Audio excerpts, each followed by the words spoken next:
Nakakairita talaga, hindi naman totoo. Oh, napaka-arte talaga. Teka nga, kung umaarte lang talaga sila, bakit ang tagal nilang di gumagalaw? Maniwala ka sa akin. Dumadrama lang yung mga yan para kumuha ng atensyon. Para mabenta nila yung tinda nila. Tingnan mo, sandali na lang, babangon yung mga yan. Sasabihin nila, it's a prank! Kabisado ko rin mga yan. Oh, kita mo na? May pumansin sa kaartehan ng mga baklitang yan. Piling talaga, piling talaga. Yan, ito, kailangan ba ng tulong? Mucha! Lulo! Lulo! Mucha na! Tulong! Tulong! Uy! Mucha, nabibiro pa kayo? Uy, nagpa-prank pa kayo? Tama na yung biruan, uy! Missy, hindi na ata prank to. Totoo na yata to eh. Hindi na arte yan, no? Tingnan mo, nagpapanik na. Sabihin na kaya natin kay Mang Paul. Ano sasabihin niyo sa akin?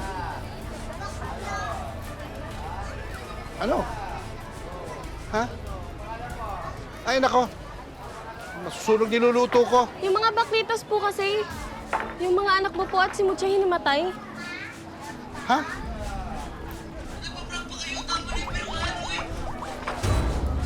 Mga anak ko! Gumising na kayo! Uy, gumising na kayo! Tulong! Tulong! Tulong!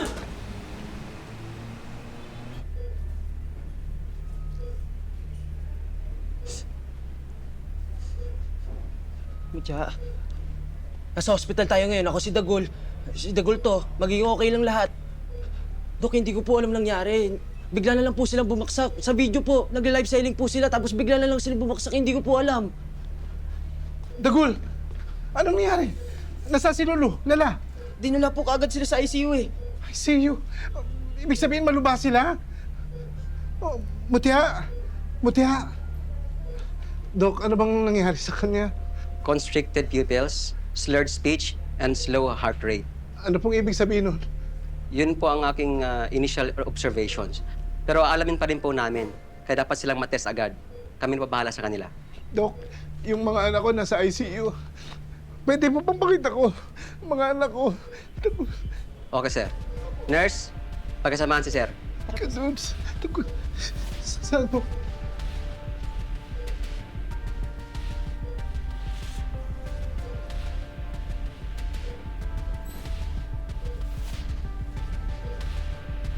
Hindi ko nga maintindihan kung ano nangyari. Nag-aalala rin ako, pati si Paul kawawa naman, masyadong pag-aalala niya. Ano po meron? May problema ho ba? Nakita niya Dagol, si Nalala at Lulu at si Mucha, hinimatay. Ayun, isinugod sa ospital. Hindi ko malaman kung ano nangyari. Tol ka munang bahala kay Chelsea. Chelsea, aalis muna ako. Dito ko muna. Pasensya ka na. Ima, pupunta ho muna ako sa ospital. O sige, May mag-ingat kibalita ho ka. ako. Sige ho. Ingat ka, Tol. Sige, sige, sige. Diyos ko, ano ba nangyari mga batang doon? Eh, siyempre nag-aalala din ako.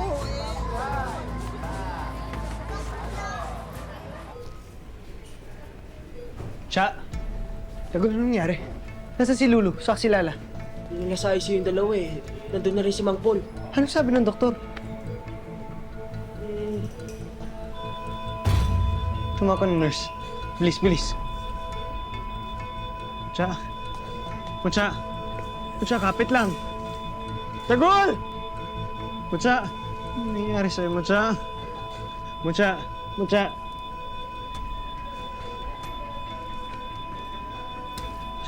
Tagol, bilisan niyo! Mucha, Mucha, kapit lang. Nurse, tumutunog yung monitor eh.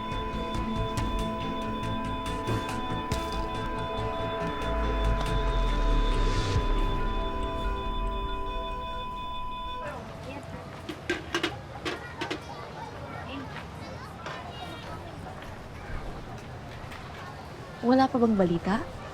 Wala pang message si Dagol eh. Ano nangyari sa mga yun, no? Well, I hope they're okay. Nakita ko kung gaano ka-worried si Kidlat. Super close talaga siguro nila, no? Nung nakilala ko sila sa Juby, si Mucha, Lulu't Lala, grabe pag bumibisita yun. Akala mo talaga magkamag-anak eh. Grabe yung concern nila sa isa't isa. Talaga ba? Si Mutya, matagal na rin ba silang friends? Or are they something more than that? Curious much? Biro lang. Pero tingin ko hindi lang sila basta magkaibigan eh. Really? Oo, grabe mag-asaran yung dalawang ngayon. Matindi. Pag nakikita ako magkasama yung dalawa, walang kumpay ang alaskaan. Kasi alam mo bakit? Walang susuko. Pikong talo eh. Super close na nila, no? Gets ko na why Kidlat is like that.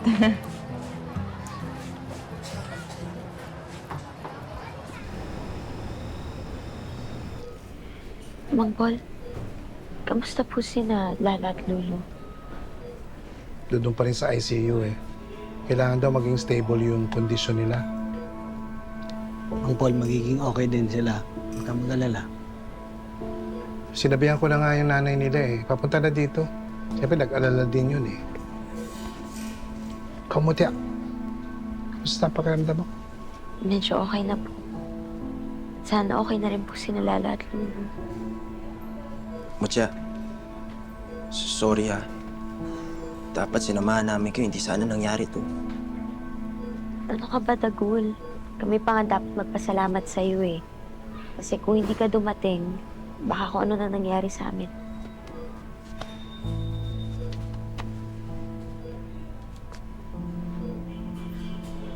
Dok. Magandang gabi, Ma'am Paul. Sir Flores? Dok, kamusta na pong kalagayan ng mga anak ko? As of now po, under observation pa po sila. But looking at it, bumubuti naman po yung kalagayan nila. Dok, ano po bang sakit naming tatlo? Bakit po kami na ospital? Yan ang sasabihin ko sa inyo. Hawak ko na ang results sa test nyo. Dok, sasabihin niyo yung resulta. Ba't nandito si Sir Flores? Sorry, hindi ko na-explain agad sa inyo. Required kasi sa amin na report sa police ang nangyari. Nandito po ako para mag-imbestiga since may involved na substance abuse. Ano? Substance abuse? Ano nangyari yun? May na-trace po kasi na illegal drug sa katawan ng mga pasyente. Ano?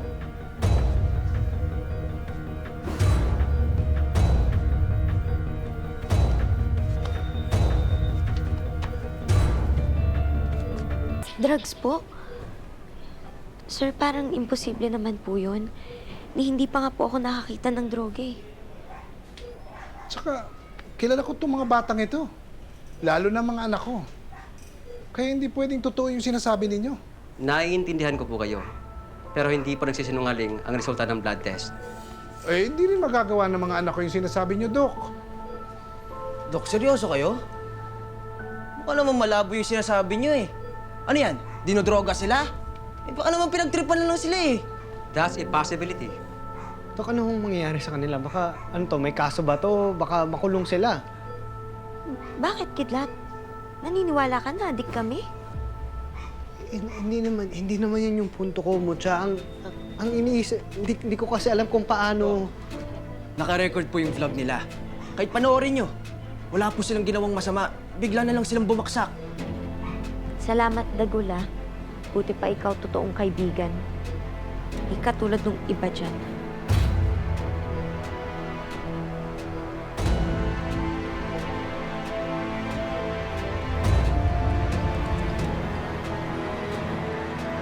Wala ka na nga. Para kang nanay mo, ha? Hindi matigil ang bibig mo, tuloy-tuloy ka magsalita. Pero wala namang katotohanan ng mga sinasabi. Sure ka ba, Mang Paul? Baka naman di mo lang alam. O baka naman, may kaibigan sila na bad influence. Kaya naman nadadami si Lala at Lolo. Lakas mo talaga eh, no? Mas na kayo! Huwag ka nga alis, Missy. Tama, dyan ka lang, anak. This is a free country. Pero wala kayo karapatang siraan ng mga anak ko. Puro kayo paratang. Wala naman kayong ebidensya. Anong wala? Pulis ang jowa nito ni Reyna, kaya alam namin lahat ang totoo. Kaya nasugod sa ospital ang mga anak mo. Tsaka yan, pati yan si Mutya. Dahil nag-overdose sila. Kita mo? Mga addictos pala. Oh, kayo, ha? Ito ba talaga ang gusto nyo maging punong abala? Eh, ayan oh, pinagtatanggol pa ang mga addicts. Alam mo, ang dapat sa'yo, ma-disqualified. Tama si Dolor. Dahil maling ehemplo yung ginagawa mo, Paul. Ano yun? Poprotektahan mo yung mali? Nakaya ka. Ako na ang magde-declare. Mula ngayon, ako na ang bagong punong abala sa sitio, Liwanag. Tama. Gusto niyo yun? Yes! Kayo!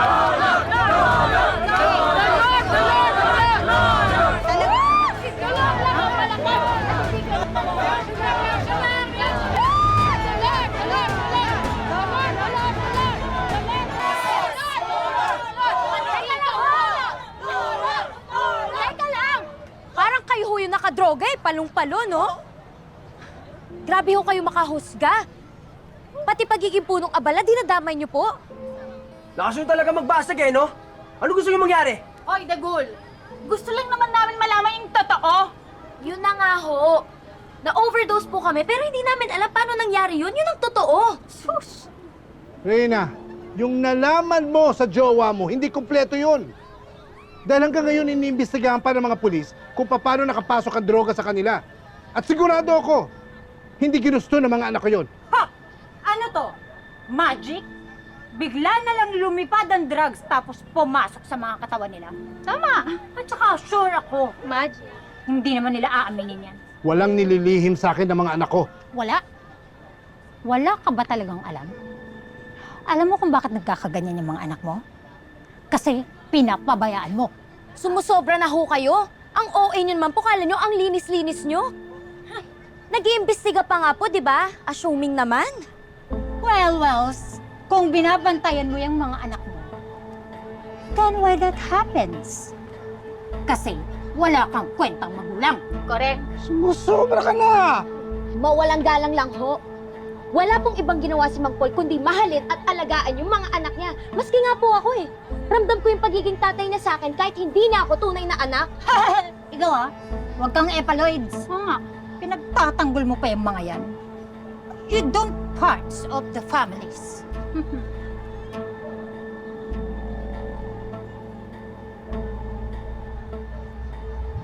Oh, mukhang may trouble ah. O yan na naman to, nag-aaway na naman ba dito? Parang tayong pamilya, araw-araw tayo nakikita. Parang hindi nyo kilala si Mang Paul. Pati yung mga anak niya, araw-araw mga kayong makain dito sa eatery niya eh. Sila mo siya, hindi nyo kilala? Ha? Alam nyo mabubuti silang tao, matitino sila. Matutulungin. Panigurado yung iba nga sa inyo, natulungan pa nila. Tapos ganito, may issue lang. Masamang tao agad yung tingin nyo sa kanila. Alam nyo, kaya hindi tayo umuudlad kasi ganyan kayo eh. Mapanghusga kayo eh. Magbago na kaya kayo? Wow! Ako pa talaga ang sinasabihin mo magbago? Well, oo nga naman. Ganun talaga. Magkakampihan naman talaga ang mga addicts at ang mga criminals. Diba? True. Diba? Diba? Yes! Yes! Sama to, nag-aamit pa yung history natin. Ito ba talaga ang taong gusto niyong suportahan? Gusto niyo ba na madikit ang mga pangalan niyo sa mga addict at mga criminals na to? Aba, syempre hindi! Oh my gosh! Kayo, diba? Syempre hindi. Pero wag na natin pahabain to. Total, hindi ka naman aamin eh sa pagiging pabaya mo sa mga anak mo. Dali na lang natin to kay Imahana. Tama, kay Imahana tayo! O sige, tara, magkita-kita tayo doon. Tara. Halika na! Tama, alayos na nga dito?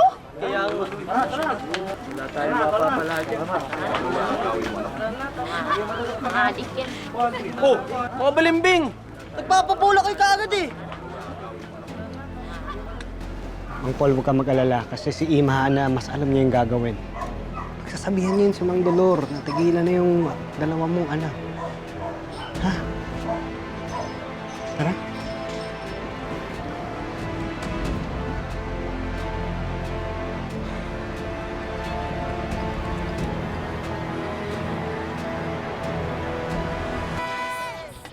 Gusto ko na sinalala at Lulu. Tahimik naman dito. Saan ba yung si Dagul? Para naman may maingay. Wala, nandun siya sa, ukay-ukay. First day niya ngayon, yung trabaho niya. Aba. Ano namang ginagawa niya doon? Trabaho niya doon? Mannequin. Hindi, joke lang. All-around helper daw siya doon. Si Sig kaya, kamusta na, no? Grabe din yung nangyari sa kanya, eh. Sana gumaling na siya, no? Oo nga eh. Kahit naman anong gawin niya, wala eh. Wala siyang magagawa eh. Injured talaga eh. Pinanghinaan na nga ng loob eh. Teka nga, bakit lahat ng wala hinahanap mo? Hindi ka na lang magpasalamat na sinamahan kita dito eh, Mang Paul. Siya nga pala. Salamat sa pagtulong niyo dito, ha? Siyempre naman po, Mang Paul. Alam niyo naman na nangako po ako dun sa dalawa na hindi ko kayo pababayaan, di ba? Kaso, yun nga lang po, wala pang bumibili sa atin eh. Yung mga suki po, hindi pa pumupunta. Naisip po na umiwas sila dahil dun sa chismis na na-overdose po kami. Naisip ko nagpapabebe lang yung mga yan. Kakain ulit yan dito yung mga yan. Kasi mamimiss nila yung masarap mong luto, Mang Paul. Panigurado ko, yan mangyayari. Pero sa tingin ko, babalik lang ang tiwala ng mga tao ulit kapag naabsuelto kayo ng mga anak ko. Pero paano? Hanggang ngayon, wala akong nakukuha resulta sa investigasyon ng mga pulis. Ano ba yung lahat ng ginawa niyo nung araw na yun? Nalalahanin mo nga, Matya. Nung umaga, namalengke kami kasama si Mang Paul. Hindi. Hindi sa palengke nakuha yun. Kasi dapat naapektuhan ako. Hindi, basta yun po. Pag uwi, sabay-sabay kaming kumain nun. Tapos nag-ayos pa nga kami ng mga damit nun pang live selling. Tapos nagkita tayo, Kidlat. Oh, Naghiwalay lang naman tayo nung tinulungan niyo si Chelsea eh. Iniwan niyo nga kami. Tapos yun po, after po no, nag-live selling na kami, tapos bigla na lang nahilo, hindi ko na malayan na nahimatay na rin pala si Lala at Lulu. Tapos pagising, ayun, hospital na po. Pero wala naman nakitang drugs doon eh. Puro damit na paninda nyo.